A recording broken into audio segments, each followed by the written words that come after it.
¿Por qué toda la instrucción del Apocalipsis para la iglesia termina en el capítulo 3 y se va al cielo en el capítulo 4, donde la maquinaria de guerra de Dios comienza a operar como en Ezequiel capítulo 1 y todo lo demás que surge de ahí carece de la iglesia? Habla de los judíos, de los gentiles, de los evangelistas judíos, de los 144,000, de los 12,000 de cada tribu, de los misioneros judíos, de los 2 testigos. Habla de todo eso, pero nunca menciona a la iglesia hasta que se ve la iglesia en el cielo al final. Muy importante. Abramos la palabra de Dios entonces al capítulo 13 del Evangelio de Marcos, Marcos capítulo 13. Llegamos a los versículos 28 al 37 en nuestro análisis continuo de este asombroso relato de la vida de nuestro Señor, y los estudiaremos tanto esta mañana como esta noche. Si bien no es un pasaje extenso, es muy profundo, y para abarcarlo todo, lo haremos esta mañana y esta noche.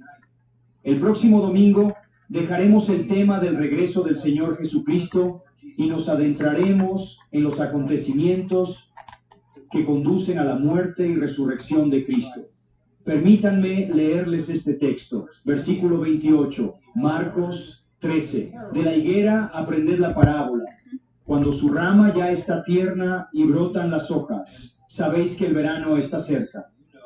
Así también vosotros, cuando veáis que suceden estas cosas, sabed que Él está cerca, a las puertas.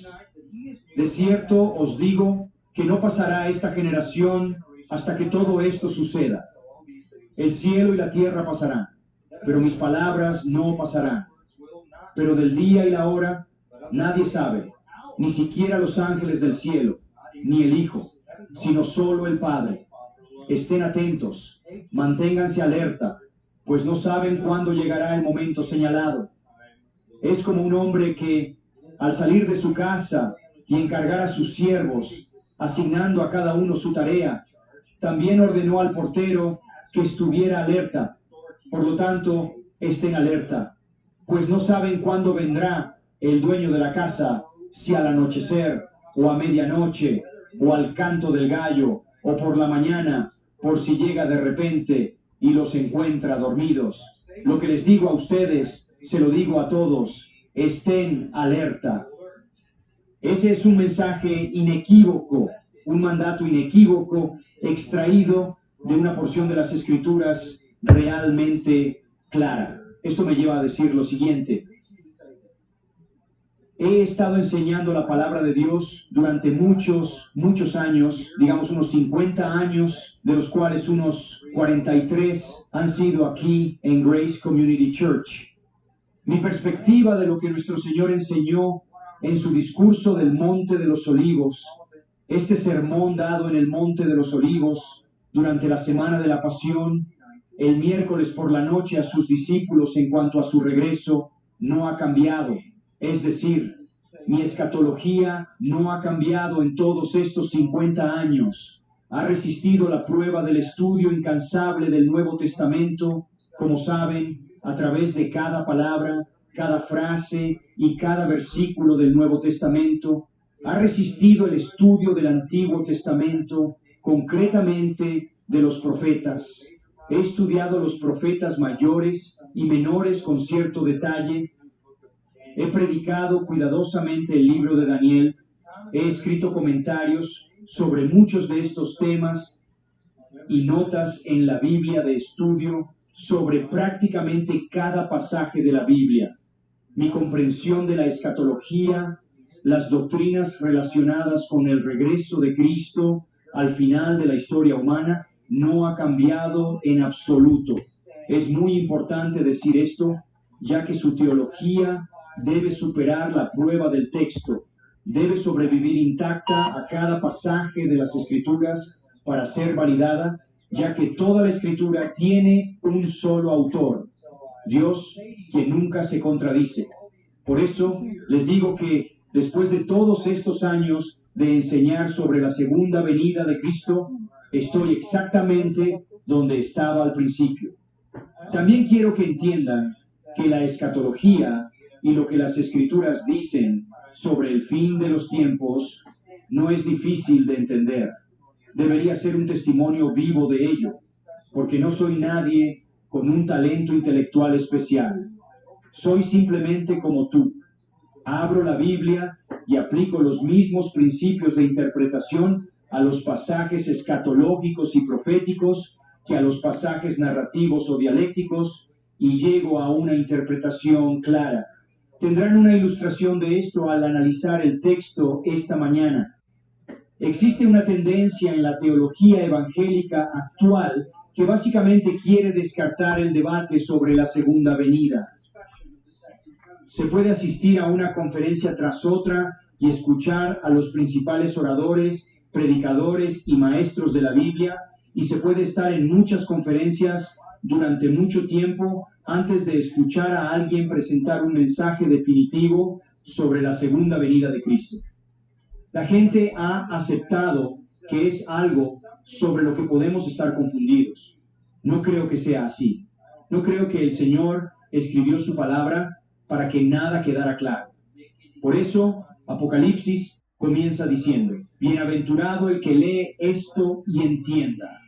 Lo que supone que puedes entenderlo, no si eres un profesor de teología o un experto en griego. Después de todo, los libros del Nuevo Testamento fueron escritos para una generación de nuevos creyentes, y ellos podían entenderlo porque se puede entender por el mismo método interpretativo, principios utilizados para comprender cualquier documento antiguo y cualquier discurso en cualquier idioma y lugar.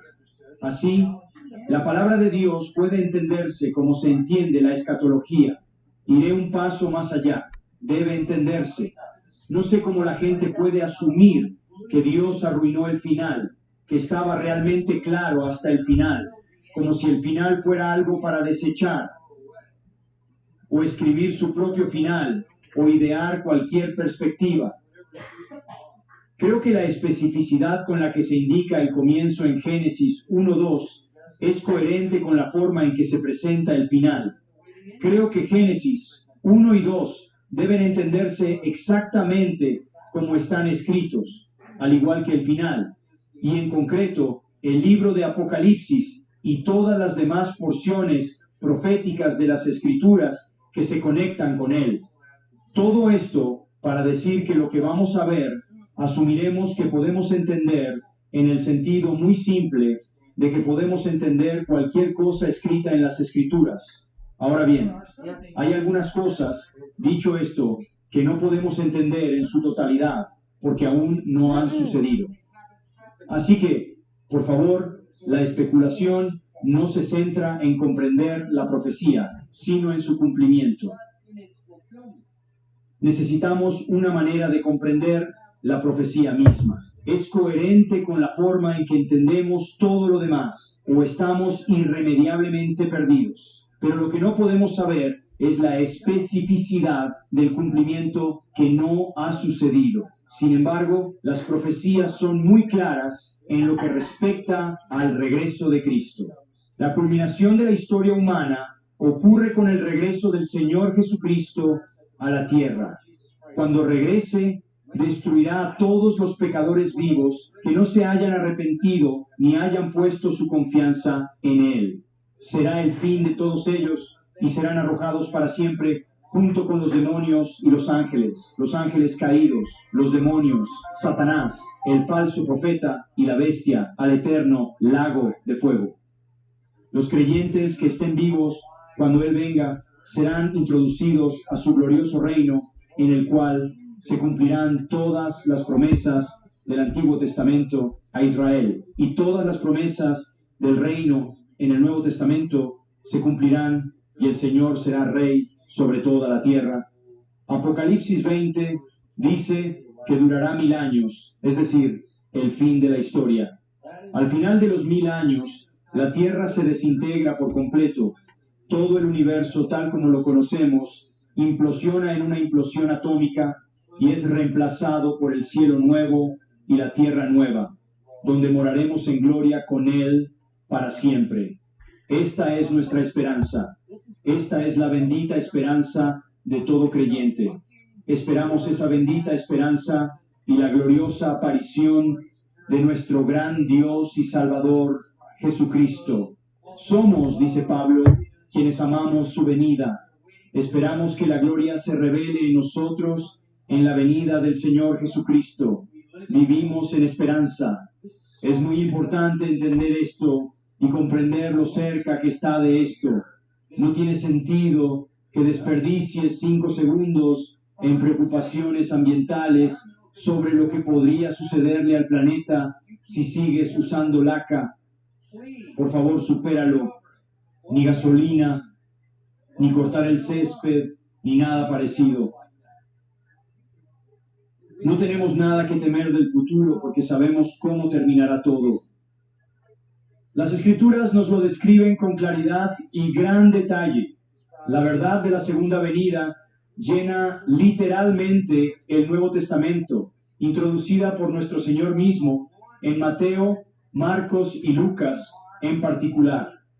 Y aunque ha dicho otras cosas en estos evangelios sobre su venida, la principal enseñanza de los labios de Cristo sobre su regreso se encuentra en este mensaje, cuyo final acabo de leer, en este mensaje dado la noche del miércoles de la Semana Santa, sentado en el Monte de los Olivos con sus discípulos al atardecer, mirando hacia la puerta oriental, el templo herodiano y la ciudad de Jerusalén. Es el último día que enseña, es el último día de su ministerio público. Al día siguiente permanecerá en privado y se preparará para la Pascua el jueves por la noche. El viernes es juzgado y crucificado. El domingo resucita de entre los muertos. 40 días después, tras aparecerse solo a los creyentes, asciende al cielo donde ahora se sienta esperando su regreso. Pero al final de ese día, tras su último ministerio público, se sentó en el monte y dijo a sus discípulos: ese templo que tanto les impresiona se derrumba y no quedará piedra sobre piedra, y con su destrucción vendrá la destrucción de la ciudad y de la nación, y este será el juicio de Dios. Y por supuesto, esa profecía se cumplió 40 años después. La profetizó en abril del año 30 después de Cristo. 40 años después, en el año 70 después de Cristo. Se cumplió cuando los romanos llegaron y destruyeron el templo, la ciudad y la nación. Luego dijo que el juicio que caerá sobre este templo, esta ciudad y esta nación es solo un anticipo de un juicio mucho mayor que vendrá cuando regrese para establecer mi reino. Y luego procedió a describir lo que ocurrirá entre entonces y su regreso. Esto se conoce clásicamente como el discurso del Monte de los Olivos, pronunciado en el Monte de los Olivos. Está registrado en Mateo 24 y 25, Lucas 21 y ocupa el capítulo 13 de Marcos. Mateo y Lucas comentan, compartiendo su Espíritu Santo, sus visiones inspiradas sobre el mismo evento y el mismo mensaje. Todo esto se desencadena porque los apóstoles, los seguidores de Cristo, intentan comprender qué está sucediendo. El lunes todos dijeron que Él era el Mesías. Todos lo aclamaron como el Mesías. Cientos de miles de personas se reunieron para la Pascua en Jerusalén, lanzando ramas de palma a sus pies, extendiendo sus mantos frente al animal que montaba y aclamándolo como el Hijo de David y el Mesías, y diciendo: Hosana. Las expectativas de los discípulos eran muy altas. Sin embargo, al día siguiente, el martes, Él llega a Jerusalén con ellos. Maldice una higuera, símbolo de la maldición que caerá sobre la nación.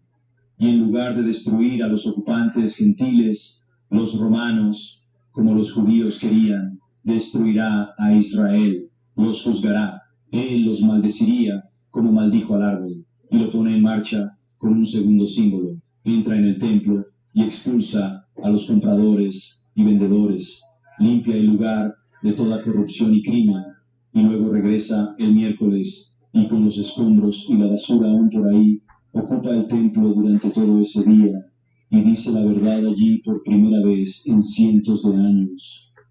Los discípulos no sabían qué pensar. Sabían que los líderes de Israel lo perseguían, sabían que lo querían muerto. Y Jesús les había dicho al menos 3 veces que sería arrestado, que moriría y que resucitaría. Y todavía intentaban averiguar cuándo vendría el reino. Así que plantean la pregunta en el versículo 4 del capítulo 13. Dinos, ¿cuándo sucederán estas cosas? Las cosas que tienen que ver con el juicio. ¿Y cuál será la señal cuando todas estas cosas se cumplan? ¿Cuál es la señal del juicio final sobre los pecadores? ¿Cuál es la señal del establecimiento final del reino? Muchos de ellos hacían la pregunta. Era un diálogo abierto. Mateo registra en Mateo 24:3 que uno de ellos dijo, ¿cuál será la señal de tu venida y del fin del siglo? Esto desencadena el mensaje de nuestro Señor sobre el futuro. Comienza a responder en el versículo 5 del capítulo 13. No lo voy a repasar, solo quiero señalarlo. En el capítulo 13, versículos del 5 al 13, describe la historia hasta ahora, incluyendo el presente. Y dijo, miren, antes de mi venida, el mundo se caracterizará por el engaño religioso, un engaño religioso masivo. Mateo, Marcos y Lucas nos dan una idea de esto.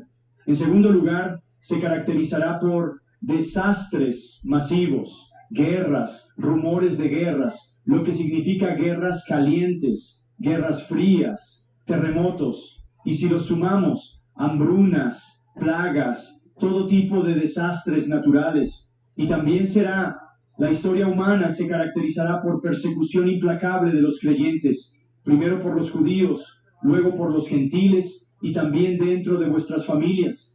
Así que Él caracteriza el periodo transcurrido entre entonces y su venida como un tiempo de engaño, desastre y angustia y de persecución contra los creyentes. La historia nos dice que Él tenía toda la razón. Esa es la historia de la humanidad. Es una época implacable de engaño religioso. El engaño religioso prolifera hoy como nunca antes en la historia del mundo. No hemos mejorado nuestra susceptibilidad como raza humana a las mentiras del enemigo, el mismísimo rey del infierno, Satanás, rey delegado del infierno. La historia también se ha caracterizado por guerras y rumores de guerras, y no disminuyen, parecen ir en aumento, incluso en nuestros días, y por desastres naturales que parecen ir de mal en peor. La persecución continúa. Los creyentes siempre han sido perseguidos. Hoy en día son perseguidos e incluso asesinados en todo el mundo. Nuestro Señor vio la historia tal como es, porque la Biblia siempre se corresponde con la realidad. Siguiendo adelante, llegamos al versículo 14, que nos da un punto muy importante sobre el futuro. Se avecina un tiempo de gran tribulación. El profeta Daniel lo identifica como un periodo de 7 años y la segunda mitad será la peor. Son los últimos 7 años antes del regreso de Cristo. ¿Cómo sabes que estás en él? El versículo 14 dice, cuando vean la abominación desoladora, cuando suceda ese evento, sabrán que están en la tribulación. Porque el versículo 19 dice, esos días serán un tiempo de tribulación, como no ha sucedido desde el principio de la creación que Dios creó hasta ahora, ni sucederá jamás. Será peor que cualquier otro tiempo, más mortal, más desastroso, más terrible, y lo describen con todo detalle Daniel, y en particular Juan, en las visiones de Apocalipsis, del capítulo 6 al 19. Así, la historia humana descrita desde los versículos 5 al 13, el periodo final de 7 años, más notablemente el último periodo de 3 años y medio de esos 7 años, descrito en los versículos 14 al 186, 23, es el peor que el mundo haya visto jamás. Si quieren conocer los detalles, lean Apocalipsis 6 al 19. Al final de ese periodo, versículo 24, después de esa tribulación, cuando termine, el sol se oscurecerá, la luna no dará su luz, las estrellas caerán del cielo, los poderes celestiales serán sacudidos y el universo comenzará a desintegrarse y colapsar. Entonces, en medio de la oscuridad, sin sol, luna ni estrellas, verán al Hijo del Hombre viniendo en las nubes con gran poder y gloria. Y entonces Él enviará a sus ángeles a los confines de la tierra para reunir a todos los elegidos para entrar en su reino. Así que el reino no viene hasta un largo periodo de la historia humana descrito en la primera parte del sermón, un periodo de 7 años, la última mitad del cual es horrible, desencadenado por la abominación de la desolación, de la que habló Daniel, que se describe en Apocalipsis como el anticristo estableciendo su gobierno y su autoridad en el templo de Dios, que será reconstruido. Eso desencadena un tiempo terrible, al final del cual Cristo vendrá a la oscuridad. Y cuando Él venga, volverá a tomar posesión del universo y creará una tierra restaurada, rejuvenecida y revitalizada, y su entorno para un reino de 1000 años. Ese es el futuro.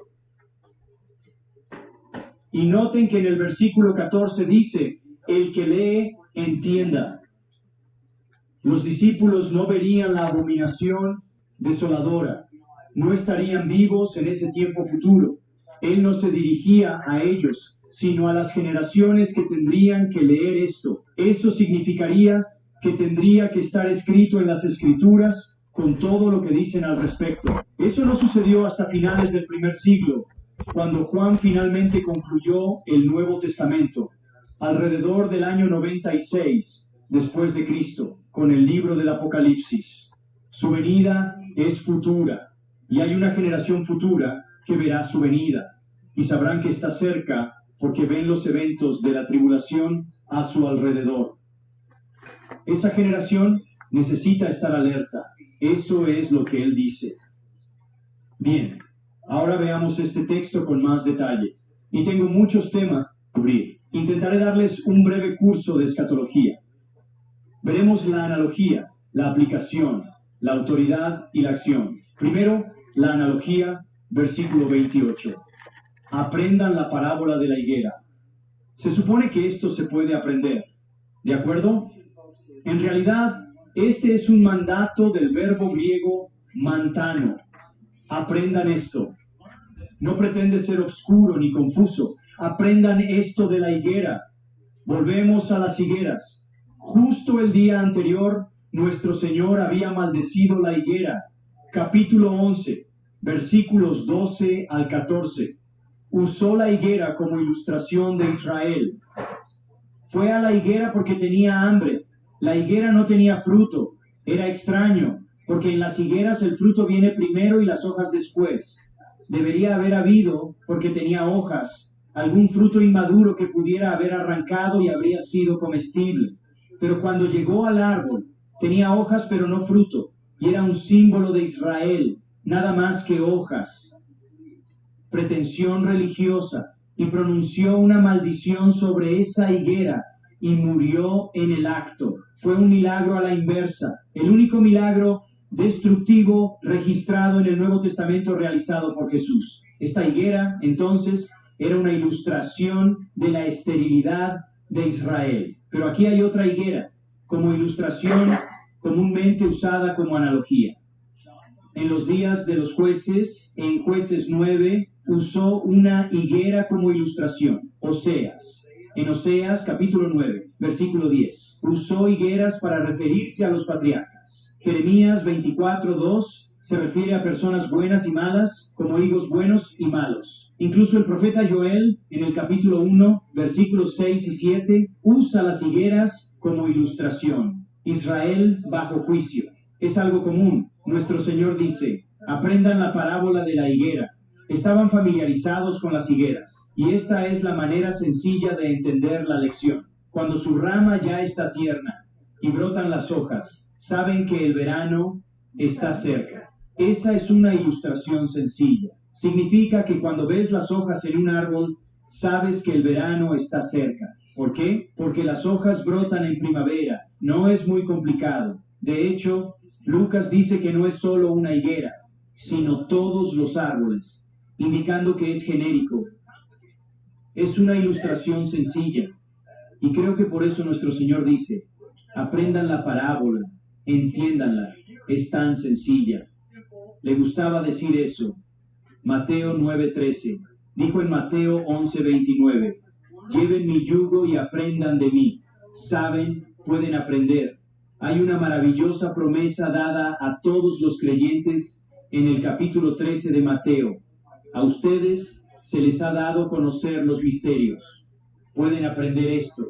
Ningún creyente necesita estar a oscuras sobre estos asuntos, como tampoco sobre cualquier otro asunto revelado en las Escrituras. Así que, cuando la higuera echa hojas, saben que el verano está cerca. Será a principios de la primavera. En el versículo 28 se usa la palabra se pone tierna. De hecho, el tronco y las ramas se ablandan y se llenan de savia a medida que ésta comienza a fluir por el tronco y las ramas, y luego brotan esos higos inmaduros e inmediatamente después aparecen las hojas. Esto estaba sucediendo precisamente mientras nuestro Señor hablaba, porque era en primavera cuando celebraban la Pascua. Debía ser una evidencia de ello a su alrededor. Obvio, primavera, árboles brotando, el verano se acerca, todos lo entendemos. Eso es todo, así de simple. ¿Cuál es el propósito de todo esto? Bueno, pasemos de la analogía a la aplicación. Versículo 29. Así sea, esa es la transición. Por tanto, también ustedes, cuando vean que suceden estas cosas, reconozcan que está cerca, a las puertas. Ese es el vínculo con la aplicación. ¿Quién es ese tú? Incluso tú también. ¿De quién estamos hablando? Cuando vean que suceden estas cosas, el tú es el tú de quienes las ven suceder. ¿Qué cosas?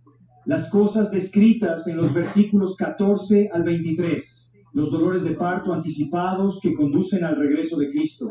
Todos los dolores de parto extremos, severos y repentinos, todas las señales previas a la señal final, que es Cristo descendiendo del cielo en gloria resplandeciente. Quien esté vivo para ver estas cosas debe saber que la venida de Cristo está cerca. Él está cerca, a las puertas. Así que si vives en el futuro, en esa generación, y ves la abominación desoladora y todo lo demás que comienza a suceder cuando el anticristo se adora a sí mismo y comienza la masacre de judíos y creyentes, y se te dice que huyas para salvar tu vida, como leímos antes, cuando veas el resto de lo que sucederá según lo cronológico de Apocalipsis 6 al 19, sabrás que Él está cerca, el reino está cerca, el rey está cerca, la gloria está cerca, Él está a las puertas.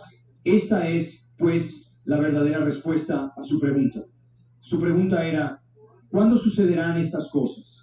Su respuesta es, cuando veas estos eventos preliminares, entonces llegará el fin. Entonces será la venida o la presencia del Señor y el fin de los tiempos. Ahora, el versículo 30 añade este versículo familiar. De cierto os digo que no pasará esta generación hasta que todo esto suceda. Esta generación no pasará hasta que todo esto suceda. Ahora bien, cuando lees eso, creo que ni siquiera tienes un obstáculo, ¿verdad? No tuviste ningún obstáculo en el camino. Ni siquiera un obstáculo. Entendiste exactamente lo que significaba. Significa que cualquier generación que vea estas cosas suceder, verá venir a Cristo. ¿Qué otra cosa podría significar? Les digo que esta generación, los que ven estas cosas suceder, no pasará hasta que todo esto suceda. Dicen que una generación son 40 años, y es mucho menos que eso. Cuando ves que esto comienza a suceder en el tiempo de la tribulación, sabes que terminará pronto. La generación que viva entonces verá el fin. Así de simple. Y, sin embargo, te sorprendería, y voy a darles un pequeño vistazo, ¿Cuántas opiniones disparatadas hay sobre el versículo 30? Una que se refiere a los discípulos. Jesús les está diciendo, vendré antes de que mueran. Esta generación, muchachos, vivirán para ver la segunda venida. ¿Qué? ¿Cómo podrían creer eso? Bueno, porque había gente que creía que la segunda venida se cumplió en el año 70 después de Cristo, cuando los romanos destruyeron Jerusalén, que esa era la segunda venida. Hay otra. Y los discípulos aún vivían, algunos, la mayoría. Así que literalmente les está diciendo que verán la segunda venida durante su vida. Eso es imposible. La única manera de llegar a ese punto de vista es si simplemente ignoras por completo la Biblia.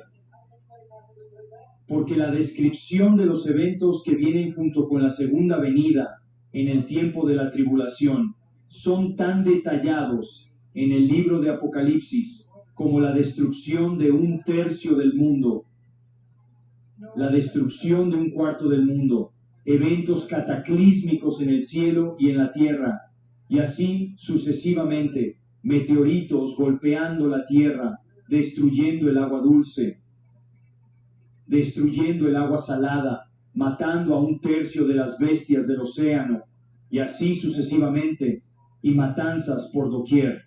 Eso ciertamente no ocurrió en el pequeño microcosmos que ocurrió en el pedazo de tierra que llamamos Israel. Es una perspectiva completamente absurda, y sin embargo, hay hiperpreteristas, como se les llama, que tienen esa perspectiva.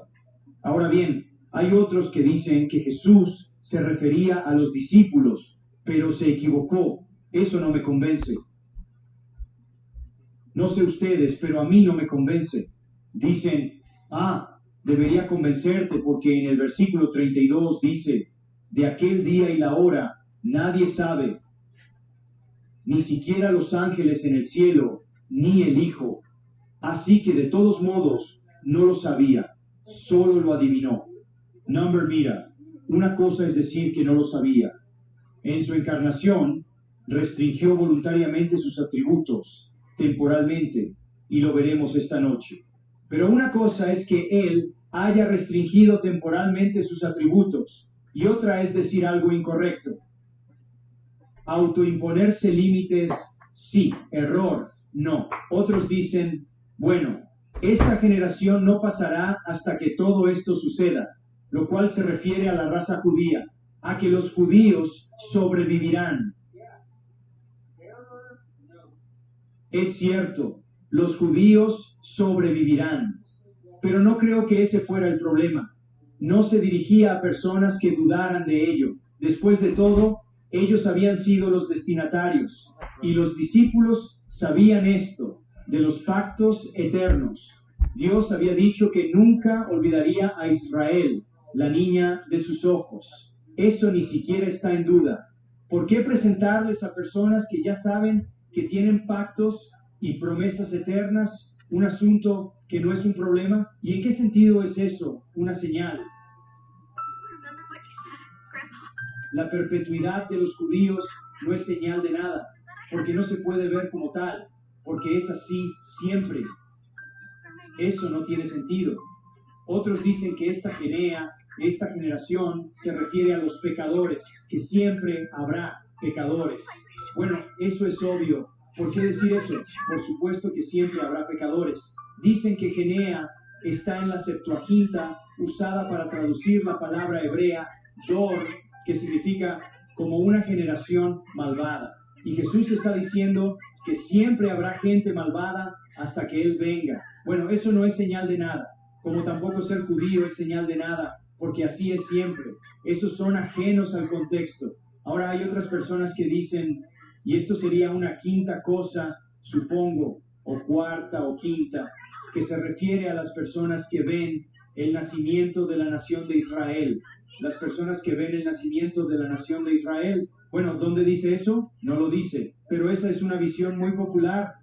la de Hal Lindsey, del difunto Gran Planeta, si tienes la edad suficiente para haberla leído, que la higuera, porque la higuera del capítulo 11 representa a Israel, la higuera del capítulo 13 también debe representar a Israel. No, no, no. Es una ilustración. Una ilustración es una ilustración por el momento. Se usa como ilustración y no puede prepararse con otras ilustraciones ni usarse para otros puntos de enseñanza o doctrina. Nada aquí dice que sea Israel, simplemente dice que esta generación no pasará hasta que todas esas cosas sucedan. No dice Israel, pero mucha gente se detuvo en esto. En 1948, Israel se convirtió en un estado. Y lo que se decía, y esto fue muy popular durante esos años, se vendieron millones de libros, que la generación que sobreviva cuando Israel se convierta en un estado, porque esa es la higuera que brota. Cuando Israel se convierta en un estado, esa generación no morirá por completo. Incluso se afirmó que una generación son 40 años, así que Cristo vendría antes de 1988. Disculpen, no vino en el 1988, ni en el 1998, ni en 2008. Además, como dije, Lucas incluso menciona, al comparar esto, recuerden que están dialogando y diciendo cosas de diferentes maneras, que Jesús dijo, todos los árboles echan sus hojas, y sabéis que el verano está cerca. No se refiere a una sola nación, no hay razón para identificar esto con Israel. Es pura imaginación. Tenía razón la primera vez, sabía que tenía razón. Significa lo que obviamente significa. La generación que vea las señales que preceden, verá el evento. Es decir, la creación ocurrió en un periodo de 7 días, ¿verdad? Y la destrucción ocurrirá en un periodo de 7 años. Y si de todos modos estás ahí, esa generación estará presente al final. No se extenderá demasiado. Muy sencillo. Quien ve las hojas, verá el verano. La generación que experimenta los dolores de parto, verá el nacimiento del reino. La generación que ve las hojas, verá el juicio que da inicio al reino. Esa es realmente la respuesta a la pregunta. ¿Cuántos días después? Bueno, ¿se fijaron en que dice, el Hijo del Hombre no sabe? Nadie sabe los días. Hay un espacio ahí. ¿Cuánto dura? Daniel, al final de su profecía en el capítulo 12, añade 75 días. Un periodo de 75 días después de los 3 años y medio, 1260 días, 42 meses, tiempos y medio tiempo, en algún punto, en los días, en las horas que nadie conoce. Ahora bien, eso me lleva a una pregunta. ¿Quiénes serán las personas que estarán vivas en ese momento? ¿Quiénes serán? ¿Quiénes estarán vivas en ese momento? ¿Para quién será importante esto? ¿Quién lo leerá? ¿Quiénes son los lectores que dirán, necesito entender esto? ¿Quiénes son? Bueno, habrá incrédulos, ¿verdad? Habrá un mundo de incrédulos, gentiles incrédulos. Habrá un mundo de judíos incrédulos, pecadores por todo el planeta. También habrá creyentes.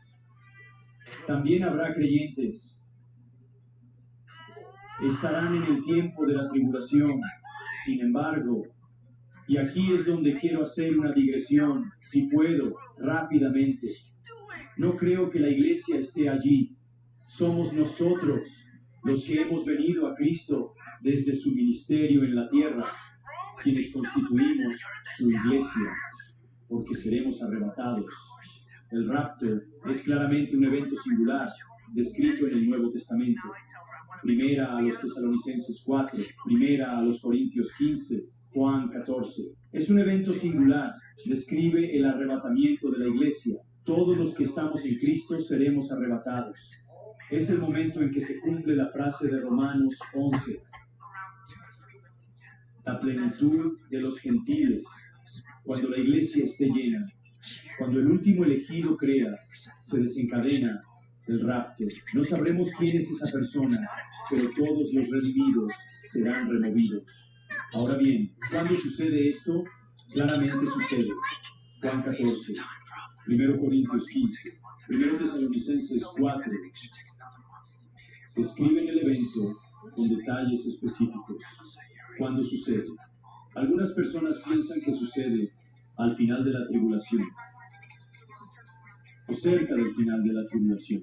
Creo que sucede al principio. Tiene que suceder porque es un evento que no tiene juicio conectado a él, muy importante.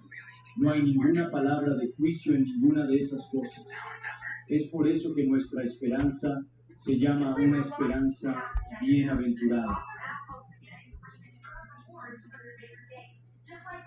¿Por qué creo que ocurre al principio de la tribulación? Les daré algunas respuestas rápidas. En primer lugar, en el libro de Apocalipsis, que se presenta cronológicamente lo que fue, lo que es y lo que será, la iglesia aparece en el capítulo 1 en la tierra. La iglesia aparece en el capítulo 2 en la tierra. 7 iglesias se describen en los capítulos 2 y 3. Iglesias locales en Asia Menor. La iglesia está ahí. A partir del capítulo 4, la palabra iglesia nunca vuelve a aparecer. La palabra nunca vuelve a aparecer en el libro de Apocalipsis, hasta el regreso de Cristo en el capítulo 19 y el reino en el capítulo 20. Nunca leerán sobre la iglesia, no dice nada sobre ella, no describe su función, no habla de lo que la iglesia hace o no hace, ni de lo que debería o no debería hacer. ¿Por qué? Todo lo demás en el Nuevo Testamento se dirige a la iglesia. Cada epístola, toda la instrucción del Nuevo Testamento está dirigida a la iglesia. ¿Por qué toda la instrucción del Apocalipsis para la iglesia termina en el capítulo 3 y se va al cielo en el capítulo 4, donde la maquinaria de guerra de Dios comienza a operar como en Ezequiel capítulo 1 y todo lo demás que surge de ahí carece de la iglesia? Habla de los judíos, de los gentiles, de los evangelistas judíos, de los 144,000, de los 12,000 de cada tribu, de los misioneros judíos, de los 2 testigos. Habla de todo eso, pero nunca menciona a la iglesia hasta que se ve la iglesia en el cielo al final. Muy importante. La iglesia se menciona 19 veces en los primeros 3 capítulos y nunca más hasta el 19, cuando Cristo regresa. En segundo lugar, la ausencia de cualquier instrucción o advertencia a la iglesia sobre la tribulación. Uno pensaría que si fuéramos a pasar por eso, habría instrucciones en la Biblia sobre lo que debemos esperar, pero no hay nada. Siempre es una bendita esperanza, siempre es que Cristo viene, siempre es esa bendita esperanza y la gloriosa aparición de Cristo. Esperamos a Cristo, no buscamos al anticristo, es la bendita esperanza. Además, si el rapto, un evento descrito en las Escrituras, no ocurre hasta el final de la tribulación y los creyentes pasan por ella, ¿qué sentido tiene? ¿Para qué subir? ¿Para bajar? Porque Cristo viene con sus santos, se encontrarán. No tiene sentido poner un rapto al final de la tribulación. Subimos y bajamos de inmediato, porque cuando lees los pasajes sobre el rapto, describen que cuando vamos a un lugar que Él ha estado preparando para nosotros y vamos a estar con Él donde Él está. Él no viene para estar con nosotros donde estamos. Y tenemos la cena de las bodas del Cordero y el tribunal de Bema, las recompensas del juicio que ocurre durante el periodo en que vamos a estar con el Señor. Así que el rapto no tendría sentido si solo fuera un movimiento brusco, de arriba abajo, no tendría sentido. Aquí hay un problema aún más importante. Si todos los creyentes son raptados en la segunda venida, el rapto es una transformación. Los muertos resucitan con cuerpos nuevos. Los vivos tienen sus cuerpos transformados en un cuerpo glorioso como el suyo. Así que ahora somos glorificados en nuestro estado eterno. La pregunta es, ¿quién puebla el reino? Tenemos un reino terrenal de Cristo. Todos los pecadores han sido destruidos. Todos los creyentes han sido transformados. Más vale que seas amilenialista, porque no puedes tener un reino, porque no hay nadie en él. La única manera de poblar el reino es que la iglesia sea sacada en un tiempo anterior, lo cual tiene completo sentido con las escrituras. Entonces, tienes un periodo de 7 años del mayor avivamiento en la historia del mundo, con una predicación del Evangelio, la conversión de 1/3 de los judíos que se convierten en evangelistas, gente de cada lengua, tribu y nación, acudiendo a Cristo diciendo, digno es el Cordero. El Evangelio predicado por un ángel que vuela y 2 testigos que resucitan delante de todos. Hay una gran multitud que se convierte cuando el Señor regresa con sus ángeles y su iglesia aún están vivos. Él destruye a los impíos, que son las cabras, Mateo 25, y lleva al reino a los creyentes piadosos que se han convertido en ese período de 7 años, que son las ovejas.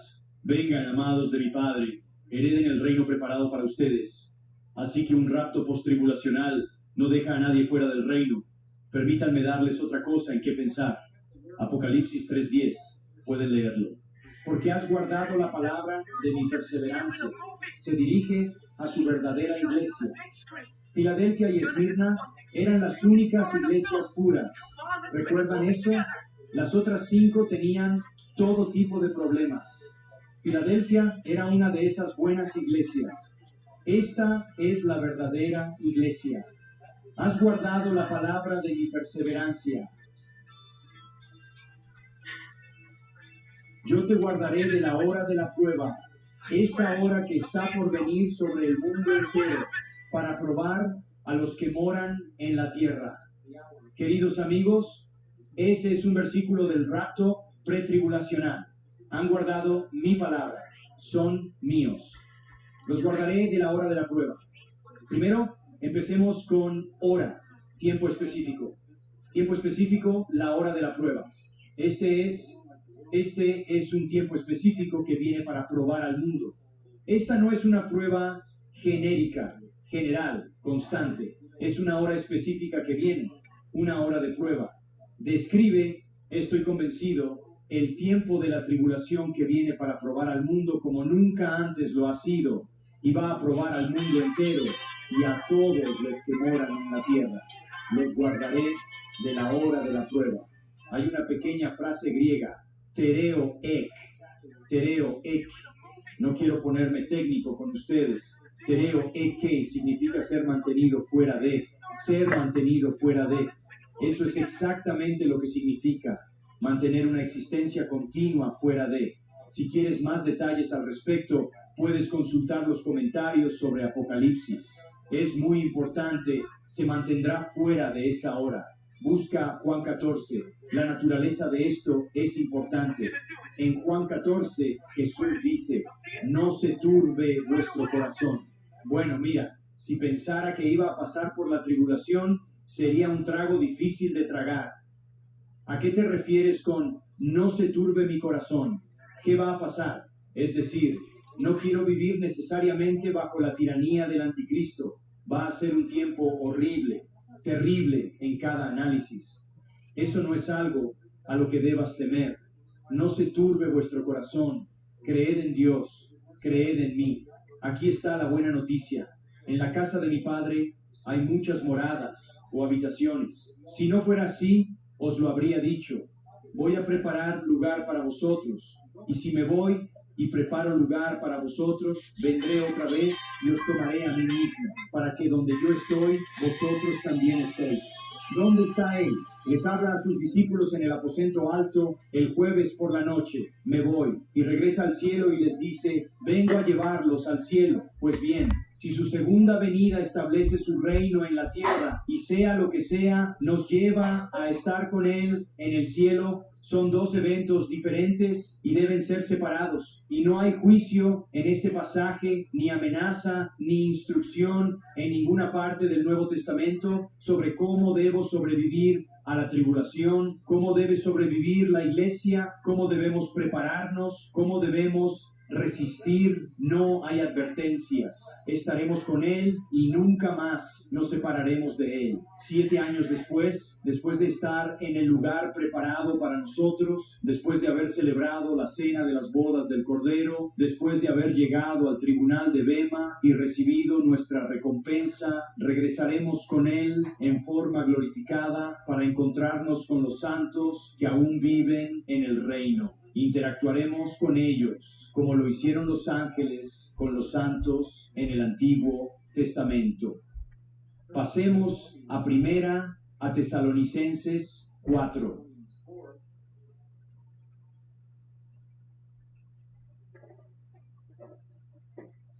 Los creyentes de Tesalónica estaban preocupados sobre los cristianos que habían muerto por temor desde su muerte a perderse la venida del Señor.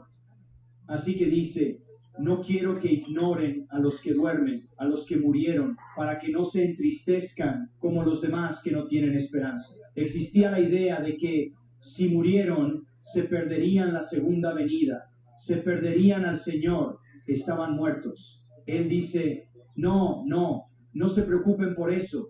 Si creemos que Jesús murió y resucitó, así también Dios traerá con ellos a los que durmieron en Jesús. Créanme, los muertos no se perderán su venida. Les decimos, en palabra del Señor, que nosotros que vivimos, que permanezcamos hasta la venida del Señor, no precederemos a los que durmieron. No solo no se la perderán, sino que vendrán primero. ¿Y qué será ese evento? Versículo 16. El Señor mismo con voz de mando, con voz de arcángel y con trompeta de Dios, descenderá del cielo, y los muertos en Cristo resucitarán primero. Claro, les queda 6 pies más por recorrer, y esa es la razón. Versículo 17. Luego, nosotros, los que vivimos, los que hayamos quedado, seremos arrebatados juntamente con Él en las nubes para recibir al Señor en el aire, y así estaremos siempre con el Señor. Iremos, es lo mismo que en Juan 14, iremos a donde Él está. Él nos recibirá en el aire y nos llevará de regreso al cielo. Ese es el rapto. No hay juicio ni castigo. Él no destruye a los impíos.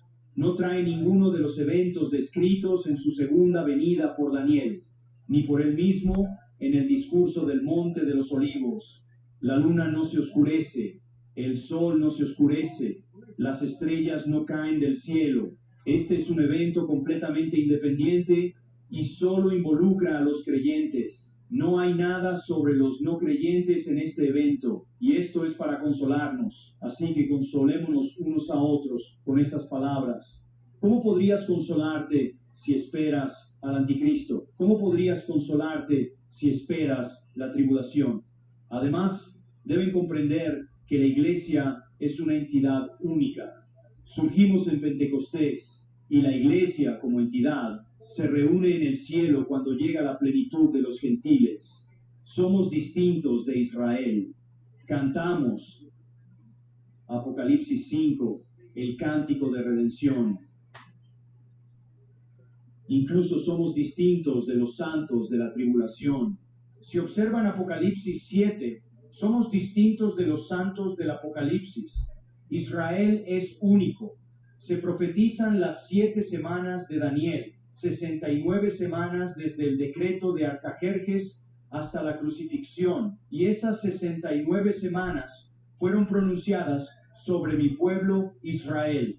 Fueron las que, durante las 69 semanas, la iglesia no existió, y no estaremos allí en la 70ª semana, que es el periodo final de 7 años, cuando el Señor finalmente lo salva. Esa es una historia única para Israel. Por eso la Biblia dice que los judíos, los gentiles y la iglesia de Dios se distinguen. Jeremías 30 llama a la tribulación el tiempo de angustia de Jacob. Romanos 11, terminaremos ahí, y es un buen punto de partida porque aclarará estos pensamientos. Romanos 11, versículo 17, solo un par de minutos, vayan al versículo 17. La raíz del olivo, el tronco del olivo, es visto como la bendición de Dios, el llamado de Dios. las promesas de Dios. Algunas de las ramas están desgajadas. Así es, los judíos fueron desgajados por su incredulidad. Ustedes, gentiles, siendo un olivo silvestre, provenientes de su paganismo, fueron injertados entre ellos y se hicieron partícipes del rico alimento del olivo. Así que hubo un tiempo en que las bendiciones pasaron por Israel, fueron desgajadas por su incredulidad. Los gentiles son injertados. Esa es la iglesia. Ahora bien, no sean arrogantes con las ramas. Esa es una de las trágicas y feas realidades de la historia de la iglesia, el antisemitismo. De ahí proviene realmente el amilenialismo. Pero si son arrogantes, recuerden que no son ustedes quienes sostienen la raíz, sino que la raíz los sostiene a ustedes. Dirás entonces, las ramas fueron desgajadas para que yo fuera injertado. Es cierto, fueron desgajadas por su incredulidad, pero tú, firme en tu fe, no te envanezcas, sino teme. ¿Por qué temer? Porque si Dios no perdonó a las ramas naturales, tampoco te perdonará a ti. Es mejor que te asegures de ser fiel, legítimo y auténtico. Versículo 22. Mira la bondad y la severidad de Dios para con los que no son severidad, pero para ti la bondad de Dios. Si permaneces en su bondad, de lo contrario, también serás desgajado. Y también ellos, si no permanecen en su incredulidad, serán injertados. ¿Ves la distinción aquí? Tienes este tronco de bendición de la salvación. Los judíos eran parte de él. Fueron desgajados por su incredulidad. La iglesia gentil es injertada. Algunos son falsos. Serán desgajados. Pero en el futuro, Israel será reinjertado. Vivimos en la época en que los gentiles son injertados. Esa es la iglesia, una entidad separada. La historia de Israel, en cierto modo, se detuvo en el momento de su incredulidad y comienza con el rapto de la iglesia, cuando serán reincorporados a la verdad. Obviamente, en la iglesia hay judíos y gentiles, Gálatas 3:28, incluso ahora. Pero hablo de ellos en términos de una salvación nacional. El versículo 24 dice, si fuiste cortado del olivo silvestre y contra naturaleza, fuiste injertado en un olivo cultivado. Es decir, fuiste arrancado de tu religión pagana y colocado en la verdadera bendición. Cuanto más estos, que son las ramas naturales, serán injertados en su propio olivo. Si no crees en la salvación futura de Israel, tienes muchos problemas con el texto de las Escrituras. No quiero, hermanos, que ignoréis este misterio, para que no seáis sabios en cuanto a que ha acontecido en Israel un endurecimiento en parte, hasta que haya entrado la plenitud de los gentiles. La plenitud de los gentiles, esa frase habla de la culminación de la iglesia. Entonces, todo Israel será salvo. Uf, eso es mucho. En el rapto, la iglesia se encuentra con Cristo en el aire. En la segunda venida, Cristo regresa a la tierra con la iglesia. En el rapto, el monte de los olivos permanece intacto. En la segunda venida, se divide. En el rapto, la tierra permanece igual. En la segunda venida, la tierra se transforma. En el rapto, los santos vivos son trasladados. En la segunda venida, ningún santo es trasladado. Simplemente son llevados vivos al reino en su forma humana. En el rapto, el mundo no es juzgado y el pecado empeora. En la segunda venida, el pecado es juzgado y el mundo es mucho mejor. En el rapto, se desencadena el reinado del anticristo. En la segunda venida se desencadena el reinado de Cristo. En el rapto, el cuerpo va al cielo. En la segunda venida viene a la tierra. El rapto es inminente, sin señales. La segunda venida tiene señales distintivas. El rapto concierne solo a los salvos. La segunda venida a los salvos y a los no salvos. Bien, ahí está tu escatología básica. ¿De acuerdo? Esta noche creo que solo vimos un par de versículos, ¿no? Así que haremos el resto esta noche. Pero tengo algunas cosas que quiero describir con más detalle sobre lo que sucederá cuando el Señor venga. Padre, te agradecemos por nuestro tiempo esta mañana de adoración y tiempo en tu palabra. Realmente hemos asimilado mucho. Te agradecemos por los constantes recordatorios que tenemos de que este es un libro divino, que su consistencia, su veracidad y su poder no disminuyen bajo todas las ataques de quienes atacan su verdad. Gracias por habernos dado el Espíritu de Dios para ser nuestro Maestro y con ello el amor por la verdad. Bendice a esta querida congregación. Ruego, Señor, que los mantengas alerta. Ruego que obres en los corazones de quienes aún no han aceptado a Cristo como Salvador y Señor, que conozcan las cosas aterradoras que vendrán en el futuro y aún más aterradoras en el infierno eterno sin Dios. Ruego, Señor, hoy que los pecadores se arrepientan y acepten a Cristo y que los creyentes se regocijen en nuestra bendita esperanza, ruego, incluso ahora, que atraigas a nuestra sala de oración a quienes necesitan a Cristo, a quienes necesitan ayuda, a quienes necesitan oración o consejo. Gracias, Señor, por todo lo que estás haciendo en nuestras vidas a través de tu verdad. Oramos en el nombre de Cristo. Amén.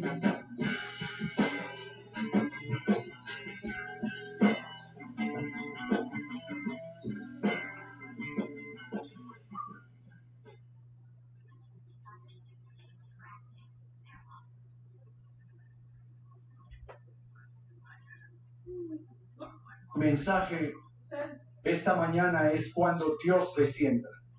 Cuando Dios descienda. Amigos, no predicaré a una audiencia muerta. Dicho, Dios trata de hablarnos, de acercarse